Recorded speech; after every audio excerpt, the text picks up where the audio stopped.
Welcome back to another Journal Club video, guys. Oh! Are you okay? Oh, that hurts. Wait, rate your pain on a scale of 1 to 10. It's not even valid. That's what we'll be discussing in today's Journal Club video. Okay, let's get into it. Okay, so, have you guys ever been to the doctor and you're given that, like, sheet where you have to, like, assess your mental health or whatever? Like, it gives you, like, a range from 1 to 10. Yeah. From time to time.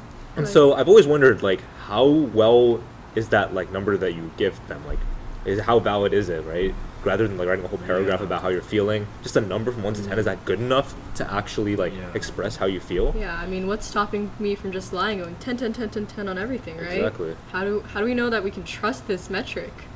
I don't know. Yeah, I feel like doctors and, like, hospitals and stuff everywhere use, like, this scaling 1 to 10 or, like, 1 to 7 to ask how you feel. Like, even in physical and, like, mental, like, Yeah. situations, like, it's such... I mean, it's got to be reliable since a lot of people are using it, but how do we actually test that it's, like, good? Well, I guess in an ideal world, obviously this is not possible. Like, you take a blood test and it tells you how depressed you are. Like, it gives you a quantitative number. Like, your depression from 0 to 1 is like 0.76 or something.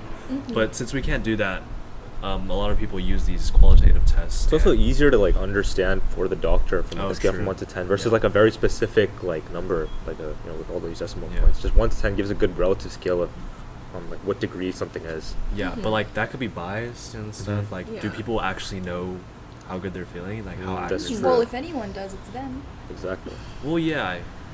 yeah, it's an easy to understand scale for sure to use, but I mean, feelings and stuff are so subjective. How do we know that they can be Exactly. properly captured with these Yeah, and quantitative how do you compare? scales? Yeah. Because one person's feeling of 10 of pain is not the same, As another person's, person's, right? exactly. And so there is a scientific value of the numerical measures of human feelings, and it's a paper I've been reading. Really? What's it called? The scientific value of numerical measures of human feelings. Really? What did they investigate? I think they investigated the scientific value. of the numerical measures of human feelings. Oh wow. Go figure. Yeah. It's cool. So how do they actually conduct the study? So basically, they utilized the longitudinal data from like 3 different countries of 700,000 people. This is like massive, right? So they had these like data from these surveys that were conducted, and they basically had 2 different types of variables. So one was the feelings integer, like a feeling is like how are you feeling from a scale from 1 to 10. But they also looked at the socioeconomic like characteristics of these people who answered the survey to actually verify, okay, how valid are these people's like numbers or their feeling integers. And they did it in like these different categories like housing, income, you know, family status, things like that. That's how they were able to verify. And basically, they compared the predictive power of like, you know, these feeling integers versus like.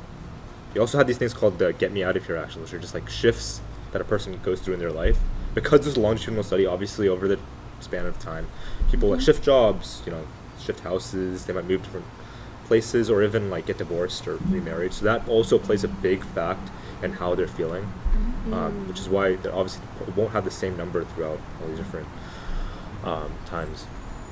And so what they did in this study was they took, you know, both these pieces of data and they utilized all these analysis methods, these like regressions, linear regression, multiple regression for multiple variables, obviously, fixed effects model, etc., etc. And they also utilized all these statistical tools like R-squared, corrected R-squared, you know, other sort of regression and stuff, to basically visualize how, you know, effective are these feeling integers. What they found was they actually performed just as well, or in some cases even better than like a metric provided by their like socioeconomic characteristics, which shows just how effective just like a simple number from 1 to 10 can be, or in even some cases 1 to 7, because I know they pointed out in some countries like I believe it's the UK, where you just go from 1 to 7 versus 1 through 10, which could just be like Do they scale it?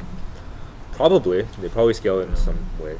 It's probably just like a cultural difference between, like in the US we use 1 to 10 all the time, but maybe they use 1 to 7 in like the UK. So basically, like TLDR, they compared the effect size or like the power of using these subjective observations versus actual factual socioeconomic. Like they make 100K a year. Yeah. They compared those 2 metrics in predicting these get me out of here variables. Yeah, exactly. Yeah, so like if they asked, how is your health satisfaction 1 to 7, 1 being very poor, 7's a lot, right? If I answered 1, Like it actually showed that Yeah, there was maybe they correlation might with, be like hospital just- visits. Right? Exactly, they maybe in the hospital all the time. They may have lost their jobs, gotten divorced, and so you basically be able to back up their like feeling integers with their socioeconomic Yeah, characteristics. but like basically, like the actual metric that they used was like, okay, for example, if they rated their partner satisfaction a 1, so like they're very dissatisfied, Yeah. then they had a 0.25 or like a quarter chance to get divorced. Yeah, exactly.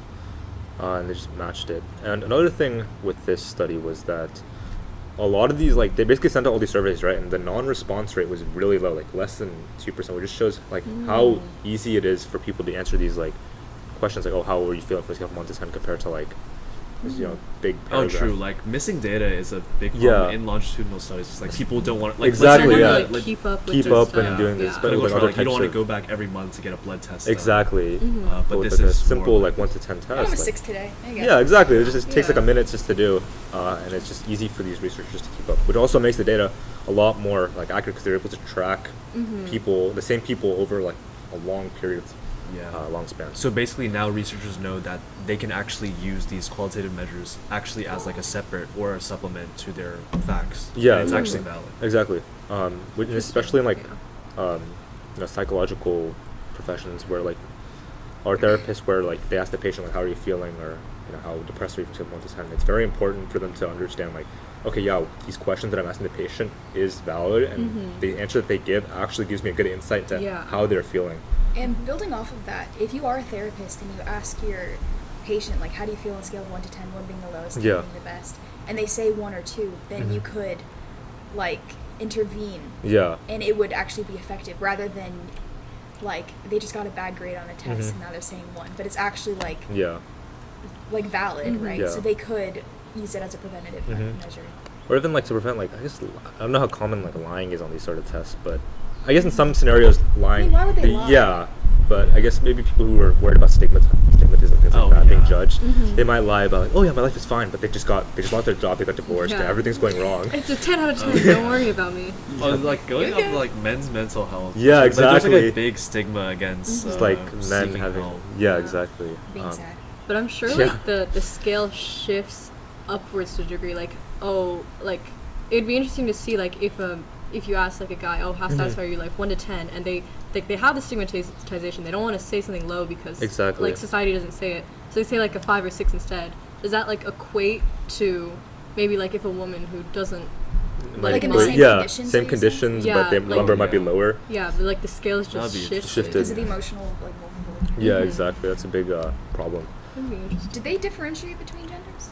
They did not. They just kind So of. that could be something. That could be something that could be implemented in the Like, future. yeah. Yeah. Because then it could help, and maybe they could go even further with individual demographics. Exactly. Yeah. And targeting that, because I'm sure some cultures are raised not to be as Exactly. Yeah. Yeah. vocal about how Yeah, you feel, for and some sure. other ones really encourage Yeah, it. exactly. Especially in the U.S. here, I know a lot of the more like liberal places, mental health is really encouraged and it's very open. So people there might be more vocal about what they're going through and the problems versus more conservative areas. It's like, yeah, I'm quiet. like- Yeah, exactly. Boys don't cry. guys. I think the countries Cry they in a chose were closet. pretty progressive, pretty developed. So Yeah. I don't see that being a huge problem here. But especially if they take into consideration more like third world countries, that could be a huge problem. So I guess with the more data they get and the more diverse, and if they specialize it, then they could make those adjustments. Exactly. So like a 3 for this person is actually like a 2 for someone Mm-hmm. else. Exactly. That's interesting. Sounds promising. Yeah. And basically what the study found was that in 4 domains of human life, like income, marital status, job satisfaction, I forgot the 4th one was. Maybe housing. A single feelings integer from 1 to 10 has a better predictive power than, a set of objective, economic and social characteristics. Which goes to show a number is, or like these feeling integers are actually really valid. But I know Kevin was pointing out some like discrepancies within the data, right? Within like differentiating between the socioeconomic versus. Oh yeah, I mean the integers. study didn't necessarily prove that integer satisfaction, like these subjective numbers that the patient gave, were better than the socioeconomic variables. It was very close. It was, yeah. I wouldn't say it's very significant, but even if it's the same, if it has similar predictive power, it's still useful that we know that Yeah, at least these- matching up with the socioeconomic characteristics. Right. Doesn't have to necessarily outperform it, but that But we know it's- that it's correlated with these. It's You know. good enough. Yeah, exactly, which is what matters, which is what they're trying to. Because I mean, no Really. system's going to be perfect. Exactly. yeah. And yeah. it's not like when you Makes sense. ask, oh, how are you feeling 1 to 10, you're intending to get like a full, complete understanding. Exactly. It's just a Pretty good. It's just you know. another variable that you can add, and you know that works, that can add to your overall understanding Yeah. of what's going on. Especially if the number is like significantly low, then you know, okay, maybe I do have to start treatment and Yeah. send Yeah. get help to this person. Mhm. And basically, the overall purpose of the study was to, I guess, there were two main people they were targeting with this study. So one was people who were really skeptical of these feeling integers. So economists were a big thing in this. Like they were like, oh, these economists don't like, quantifying emotions Yeah. with numbers. Because they really like facts. Yeah, they were like facts, empirical evidence. numbers, yeah. That's what they like. They like the socioeconomic evidence. And then so the second group of people that the study was trying to target was like doctors and psychologists who were trying to back up their feeling integers and the information they receive from patients, which the study did a pretty good job of showing. Yeah. Cool. So how can we apply this in our real world, guys, in our day-to-day lives, or If you see a friend that's down, ask them on a scale of 1 to 10. exactly, Yeah. and they will answer hopefully accurately. And then, yep, Gives there you you good go. insight, right? You'll know if they're lying. There's a reason why every doctor's office, especially pediatric clinics, right? They have like 1 to 10 scale, and the 1 is like a guy crying, and then 10 is like a emoji, like really happy. Yeah. Yeah. Well, even those like customer surveys, I don't know if you guys have seen this. Like, if you Oh. buy a new product or something, How do you- like, how satisfied satisfied you are are you? with Yeah. the Or yeah, product. like when you leave a restaurant or Exactly, someplace, and yeah. they have like a tablet in the front, like really good. And it's like, oh, I've seen that at Yeah. restrooms in airports. Oh yeah, Oh, Yeah. I've seen a few. yeah. They'll do like the angry one, the Mhm, meh, meh, and then the yeah, really yeah, happy, yeah. so they can get feedback. Actually, I wonder if like in these settings where like about the service or something, so like say the bathrooms or like food at a Yeah. restaurant, right? If people tend to exaggerate in like their reviews, because when you think like restaurant reviews online, right? Some person might have like a kind of meh experience, and then they go on and exaggerate how bad it was. Yeah. They give like a 1. What motivation would they have to do that? Because sometimes you're like embarrassed of Complainers? like, Yeah, like people just want to critique stuff. yeah. Yeah. I don't know. Have y'all ever lied? Well, yeah. You, On one of these surveys, Oh. I mean. I mean, yeah. Ethan's 1 to 10. How safe do you feel, Jamal? That's a great example. Yeah. Stigmatism among like disorders and things like that. Yeah, but I think overall, this just validates another metric that clinicians can use in their studies that's very easily collectible and Yeah. furthers And- their understanding. Oh yeah, wait. Sorry. Another thing that this reminded me of is like you might think, oh, a lot of people can just lie on these like psychological evaluation surveys 1 to 10, right? But they integrate like questions that double check to see like if you're lying. So it might be like I'm trying to think of a good example. Like for the past 2 weeks, have you found like that you lost interest in your hobbies? And maybe put like 1 to 10, 10. Yes, I have, right? And then later on, they'll say like, just like a different form of that question to Yes, I validate see it, that, right? yeah. Like they swap around. That's why his survey was so repetitive. So I was doing that. I was like, on a scale of 1 to 10, how frightened of you, or of Jamal are you? How scared of Jamal are you? Yeah. How, I don't know. It was just like, Yeah, no, I now I understand. Okay, yeah, why they do that in surveys. I thought they were But just like he put them- repeating questions. he put them back to back though. I feel like that's ineffective. Well, I wasn't thinking of that, but Oh. Yeah, but just like in general, like surveys, like I could see that.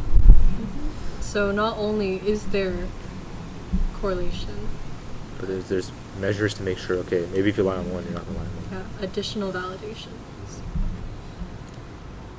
So yeah.